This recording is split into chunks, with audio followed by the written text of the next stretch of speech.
Daniel was a boy who thought in bright, bubbly colors, but his world, especially his dad's garden, was just green. Too boring, he declared. His dad's prize-winning roses were perfect, but perfection was no fun. Daniel decided they needed a little bit of magic, so he got to work. A scoop of mud for strength, a handful of gummy bears for color, and a whole bottle of fizzy soda for the pop. He poured his glowing, gloopy potion onto the base of the most perfect rose bush. For a second, nothing happened. Then, with an asterisk thwomp, the rose bush didn't just grow, it exploded into a giant, rainbow-colored springy flower. Then another, and another. The garden was filled with bouncy, giggling flowers. This was much better than boring, but Daniel's fun was too big to be contained. The bouncy flowers, full of fizz and excitement, hopped right over the fence and started bouncing down the street. They bopped into lampposts, played leapfrog over cars,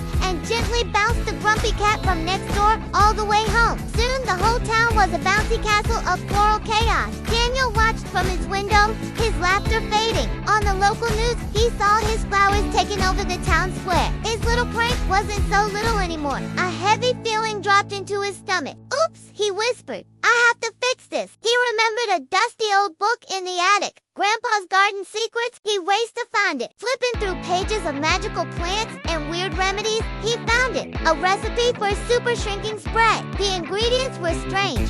Sour vinegar to make the flowers pucker. Bubbly soap to wash the magic away. One of his dad's stinky socks for a little bit of shock, and a whole jar of glitter. Because, as Grandpa's note said, every solution needs a little sparkle. He gathered everything, mixed it in his little red wagon, and watched it fizz and bubble. It was time to undo his magic. When he got to the town square, he saw the source of the problem. All the bouncy flowers were connected by glowing roots to one enormous mother flower, pulsing in the center of the square. It was as big as his house.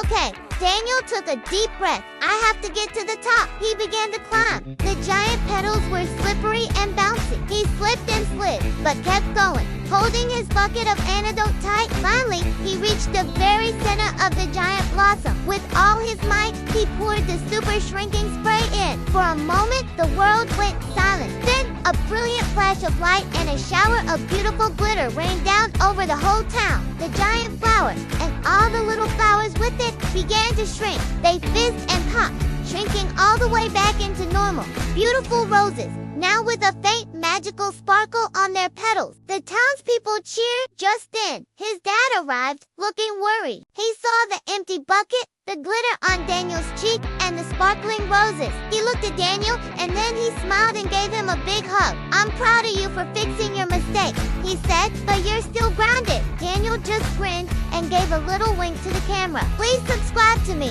That